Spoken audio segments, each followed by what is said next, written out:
छात्र एवं छात्राओं, यह शिक्षा शास्त्र विषय की कक्षा है जिसमें हम बीए तृतीय वर्ष के पेपर द्वितीय के बारे में पढ़ रहे हैं। बीए तृतीय वर्ष उसका पेपर द्वितीय के बारे में हम पढ़ रहे हैं, जिसका शीर्षक है शिक्षा में मापन एवं मूल्यांकन। आज की कक्षा का टॉपिक है हमारा कैरेक्टरिस्टिक्स ऑफ गुड टेस्ट। ये जो भी टॉपिक मैं लेता हूँ, आप मेरा पहला अगर क्लास आपने अटेंड किया हुआ है तो मेरी पहली क्लास में मैंने आपको आपका जो सिलेबस है उसको पूरा डिस्क्राइब किया हुआ है, और उस सिलेबस के अकॉर्डिंग जो भी टॉपिक आपके यूनिवर्सिटी के द्वारा आपके लिए निश्चित किए गए हैं, मेरे जो कक्षा के टॉपिक हैं वो भी उन्हीं के अनुसार होते हैं। ठीक है, जिससे कि आपको आपकी परीक्षा के लिए तैयारी करने में सुविधा हो सके और आप अपना ज्ञान भी बढ़ा सके, साथ ही साथ आप अपनी परीक्षा के लिए बेहतर ढंग से तैयार हो सकें। ठीक है, तो आज की कक्षा का हमारा टॉपिक है कैरेक्टरिस्टिक्स ऑफ गुड टेस्ट, एक अच्छे परीक्षण की विशेषताएं। चलिए इस टॉपिक पर प्रकाश डालते हैं और आगे जो भी चीज़ें हैं उन्हें हम पढ़ते हैं। कैरेक्टरिस्टिक्स ऑफ गुड टेस्ट, एक अच्छे परीक्षण की विशेषताएं। इस टॉपिक को पढ़ने से पहले आपको मैं रिमाइंड कराना चाहूँगा कि इनके पहले की कक्षाओं में हमने बात करी थी, हम पढ़ चुके हैं क्या टेस्ट के बारे में, परीक्षण क्या होते हैं उनके बारे में हमने पढ़ा था, और विभिन्न प्रकार के परीक्षणों के बारे में भी हमने जानकारी हासिल की थी। तत्पश्चात उसके बाद हमने अगली कक्षा में जाना था परीक्षण के प्रमुख दो प्रकार, जिसमें कि निबंधात्मक परीक्षण और वस्तुनिष्ठ परीक्षण, इन दोनों के बारे में हम पढ़ चुके हैं। अब आज की कक्षा में हम कैरेक्टरिस्टिक ऑफ गुड टेस्ट अर्थात परीक्षण, जो एक अच्छा परीक्षण कौन सा होगा, उनकी क्या कसौटियाँ होनी चाहिए, उनके क्या कैरेक्टर्स होने चाहिए, क्या उनमें विशेषताएं होनी चाहिए या क्या उनमें गुण होने चाहिए, उसके बारे में हम बात करेंगे। तो इन्हें हमने दो पार्ट में डिवाइड किया हुआ है, एक व्यवहारिक कसौटी और एक तकनीकी कसौटी। कसौटी से यहाँ पर ये मतलब है कि किसी भी परीक्षण को जब बनाया जाए, देखिए परीक्षण का कार्य क्या होता है, किसी भी व्यक्ति या वस्तु का मूल्यांकन करना। उस पर परीक्षण हम इसीलिए कर रहे होते हैं कि उसके गुणों, उसके व्यवहार का मूल्यांकन करें। अब उसके गुण एवं उसके व्यवहार का मूल्यांकन करने के लिए जो हम परीक्षण बना रहे हैं, वो परीक्षण अपने मनमाने तरीके से नहीं बना सकते। उन परीक्षणों को बनाने के लिए भी कुछ कसौटियाँ निर्धारित की गई हैं। उन कसौटियों के आधार पर जो परीक्षण बनाए जाते हैं, उन्हें हम अच्छे परीक्षण की श्रेणी में रखते हैं। ठीक है, परीक्षण तो कोई भी बना सकता है, परंतु वह परीक्षण ज़्यादा कारगर सिद्ध होगा जो हमारे उद्देश्य की पूर्ति कर रहा हो और कुछ प्रमुख कसौटियों पर वो खरा उतरे, तभी हम कहेंगे कि वह परीक्षण किस तरीके का है, अच्छा परीक्षण है। तो इसी दिशा में हम ने जो अच्छे परीक्षण की जो कसौटियाँ हैं, उनको हमने दो भागों में डिवाइड कर लिया। पहली कसौटी व्यवहारिक कसौटियाँ, ठीक है, और दूसरी है तकनीकी। तो पहले हम व्यवहारिक कसौटियों के बारे में बात करेंगे, जिसमें कि पहला दिया हुआ है आरोपण की सरलता, ईज़ ऑफ एप्लीकेशन, अर्थात ऐसे परीक्षण बनाए जाएं जिनका क्रियान्वयन या जिनको किया जाना, जिनका क्रियान्वयन या जिनको ऑपरेट करना आसान हो, जिनमें बहुत कठिनाई ना हो, बहुत क्लिष्ट ना हो, बहुत टफ ना हो, इजी वे में उन्हें हम ऑपरेट कर सकें, उनको हम उनके द्वारा किसी भी व्यक्ति या वस्तु के व्यवहार का परीक्षण कर सकें। ऐसे परीक्षण बनाए जाने चाहिए, अर्थात उनमें कैसा गुण होना चाहिए, आरोपण की सरलता का गुण होना चाहिए। ठीक है। नंबर 2, समय। हमें ऐसा परीक्षण बनाना होगा या हमें परीक्षण बनाते समय यह ध्यान रखना चाहिए कि समय सीमित है। एक सीमित समय में हल किया जाने लायक या हल किया जाने वाला परीक्षण तैयार करना चाहिए। ऐसा परीक्षण नहीं तैयार करना चाहिए जो अधिक समय व्यतीत करे, हमारा अधिक समय खर्च करें। ठीक है। नंबर 3, कीमत यानी कॉस्ट। ठीक है, परीक्षण बनाते समय हमें कोई भी परीक्षण बनाते समय, जैसे आप ही परीक्षण बनाने वाले हों, तो परीक्षण बनाते समय हमें या आपको यह ध्यान रखना चाहिए कि इस परीक्षण को हल करने से लेकर और इसको बनाते समय में भी अधिक धन खर्च ना हो, मितव्ययी हो। मितव्ययी का मतलब होता है कम खर्चीला हो, कम खर्च में बेहतर रिजल्ट देने वाला हो वह, ठीक है ना। वह परीक्षण जो कम खर्च में बेहतर रिजल्ट देने वाला हो, ऐसे परीक्षण का निर्माण किया जाना चाहिए। उसे हम एक अच्छे परीक्षण, एक गुड टेस्ट की श्रेणी में रखेंगे। नंबर 4, फेस वैलिडिटी, आभासी वैधता। ये थोड़ा सा अलग टर्म है समझने के लिए। देखिए, आभासी वैधता का मतलब होता है, जैसे मान लो कि कोई एक डॉक्टर है, उस डॉक्टर ने अपने मरीज को कोई एक नुस्खा बताया कि भाई तुम ये कर लो और इससे तुम्हारी खांसी जुकाम बड़ा एकदम सही हो जाएगा, एक ही दिन में सही हो जाएगा। हर कोई जानता है खांसी जुकाम झटपट तो सही नहीं होता। अब वो दावा कर रहा है कि नहीं भाई तुम ये काम करो जाकर, या ये दवा ले लो, या इस तरीके का नुस्खा अपना लो, तुम अभी सही हो जाओगे 5 मिनट में, या शाम तक सही हो जाओगे। तो इस नुस्खे में विश्वास करने लायक कोई चीज़ नहीं लग रही, आभास भी नहीं हो रहा कि वो जो डॉक्टर साहब हैं वो सही कह रहे हैं या नहीं। तो अगर ऐसा कोई नुस्खा किसी मरीज को बताया जाए तो मरीज आँख बंद करके विश्वास तो नहीं करेगा। उसको साफ साफ पता चल रहा है कि डॉक्टर साहब जो कह रहे हैं वो पूर्णतया सत्य नहीं है, तो उनका जो नुस्खा होगा ना वो भी उस पर कारगर बिल्कुल सिद्ध नहीं होगा। भले वो कारगर हो लेकिन वो सिद्ध नहीं होगा, सही नहीं सिद्ध होगा। कहने का ये मतलब है कि जो परीक्षण बनाए जाते हैं या जो भी नुस्खा डॉक्टर साहब ने बताया, उस नुस्खे पर उस मरीज को भी विश्वास होना चाहिए। उस नुस्खे पर मरीज को भी विश्वास होना चाहिए। अगर विश्वास नहीं होगा तो उसके रिजल्ट्स, अच्छे रिजल्ट सामने नहीं आएंगे। बिल्कुल उसी तरीके परीक्षण भी ऐसा होना चाहिए कि जिससे कि जिस पर परीक्षण किया जाने वाला हो उसे लगे कि हाँ ये सही होगा, ये गलत नहीं होगा मेरे लिए, तभी उसके रिजल्ट सही आ पाएंगे। ठीक है, तो ये होती फेस वैलिडिटी, आभासी वैधता, मतलब दिखने में भी वो वैध लगे। इसको सीधे सीधे बोलें कि परीक्षण आपका देखने से वैध समझ में आए।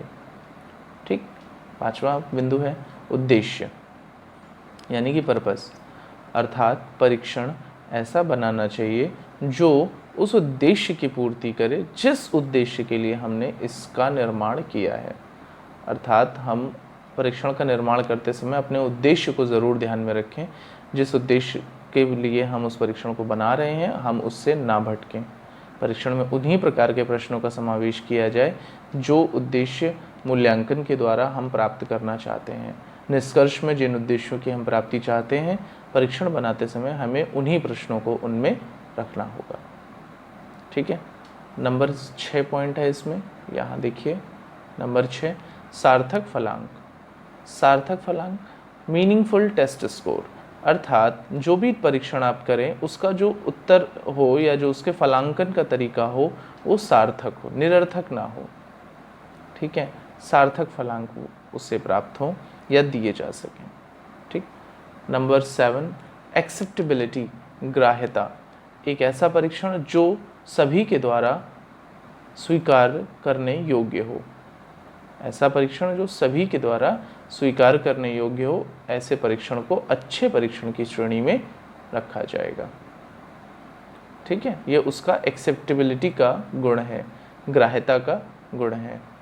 नंबर 8, फलांकन की सरलता, ईज ऑफ स्कोरिंग, अर्थात परीक्षण ऐसा बनाया जाए, एक अच्छा परीक्षण वह परीक्षण होगा जिसके दिए गए प्रश्नों का फलांकन आसानी से किया जा सके, जिनके प्रश्नों का फलांकन आसानी से किया जा सके, उनका फलांकन करते समय पक्षपात या पूर्वाग्रह होने की संभावना ना हो। ठीक है, और अंतिम बिंदु है इसमें व्याख्या की सरलता, अर्थात परीक्षण ऐसा हो जिसकी व्याख्या सरल और आसान शब्दों में की जाए। सरल और आसान शब्दों में की जाए, सभी के लिए उसे समझना इजी हो, आसानी से कोई भी इसे समझ सके। ठीक है, चलिए अब हम आते हैं तकनीकी कसौटियों में। तकनीकी कसौटी, क्या तकनीकी कसौटी। इसमें पहली कसौटी कौन सी है, वैधता, वैलिडिटी। ये टेक्निकली इसकी जो कसौटी है वो है, क्राइटेरिया है, टेक्निकली क्राइटेरिया में पहला है क्या, वैलिडिटी, अर्थात आपका टेस्ट वह होना चाहिए जो वैलिड हो। यहाँ मैं एक साथ दो की बात करूँगा, वैलिड और रिलायबल, वैध और विश्वसनीय। परीक्षण जो वैध होगा वो विश्वसनीय भी होगा, अगर वो विश्वसनीय नहीं है तो उसकी वैधता का भी कोई फायदा नहीं। जैसे एक इंची टेप होता है या स्केल मान लीजिए आप, जो आपके ज्योमेट्री बॉक्स में अक्सर रहता है, बचपन से है।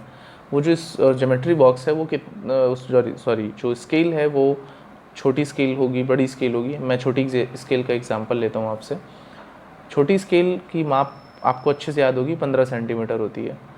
अब आप उस स्केल से कोई भी पेंसिल नाप कर बोल दो कि साहब ये पेंसिल 10 सेंटीमीटर की है, तो आप ऐसे बोलोगे कि साहब ये पेंसिल 10 सेंटीमीटर की है, तो आप पर कोई विश्वास नहीं करेगा।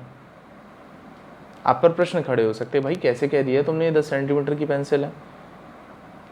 आपने किसी पेंसिल को बोला साहब ये 10 सेंटीमीटर की पेंसिल है, आप बोलें कि सर ये पेंसिल 10 सेंटीमीटर की है।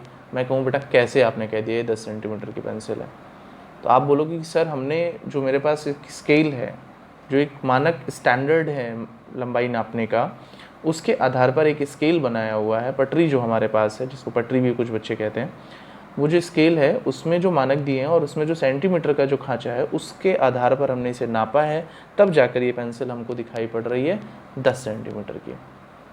तो हमने इस स्केल के आधार पर सर हम आपसे कह रहे हैं कि ये 10 सेंटीमीटर की पेंसिल है।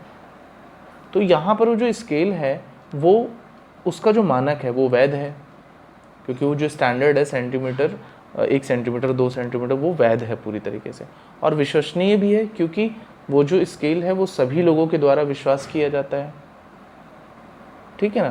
तो इस वजह से आपने जो बात कही कि ये पेंसिल 10 सेंटीमीटर की है, तो आपकी बात वैध भी हो गई और विश्वसनीय भी हो गई। इसी तरीके से जो टेस्ट हम डिज़ाइन करें या हम जब कोई टेस्ट बना रहे हों, तो हमें उसकी विश्वसनीयता और वैधता का भी ख्याल रखना ज़रूरी है। ठीक है। नेक्स्ट पॉइंट इसमें दिया हुआ है, देखिए नेक्स्ट पॉइंट की बात करते हैं, विश्वसनीय, वस्तुनिष्ठता, ऑब्जेक्टिविटी। ऑब्जेक्टिविटी का मतलब यहाँ पर है कि उसमें जो प्रश्न आप समाहित कर रहे हैं वह वस्तुनिष्ठ प्रकार के हों तो ज़्यादा बेहतर है। आपके टेस्ट की वस्तुनिष्ठता बनी रहेगी।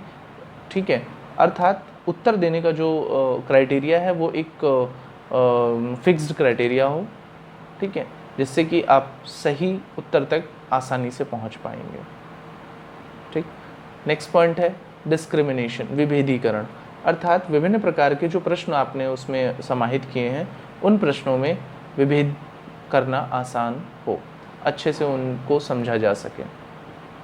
ठीक है। इसके बाद के पॉइंट हैं, देखिएगा ज़रा, प्रमापीकरण, स्टैंडर्डाइजेशन, स्टैंडर्डाइजेशन।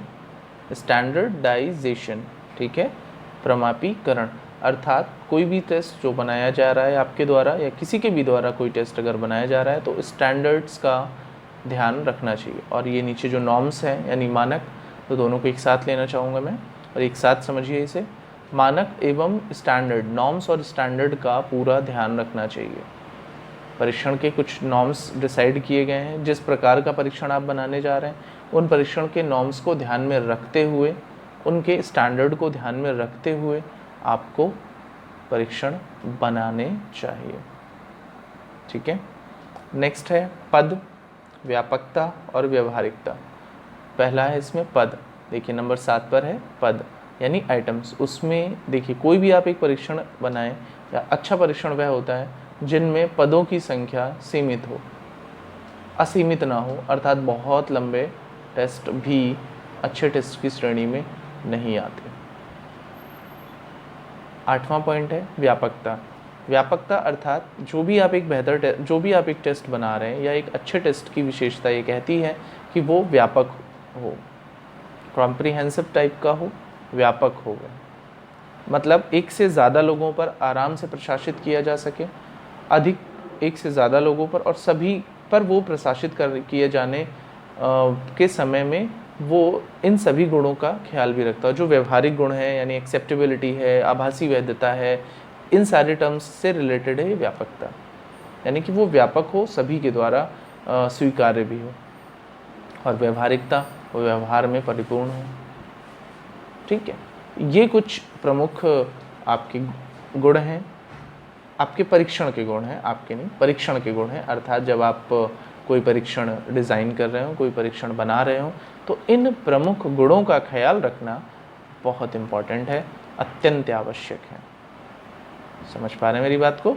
चलिए, तो मैं ऐसी आशा करता हूँ कि आपको इस लेक्चर से इन पॉइंट्स के बारे में समझ में आया होगा। आपके होमवर्क के लिए आज मैं यही बोलूँगा कि इनमें जो मैंने पॉइंट्स आपको डिस्कस किए हैं, आप उन्हें सुनते हुए 2 से 3 बार इस क्लास को सुने, देखें और अपने स्वयं के नोट्स लिखें।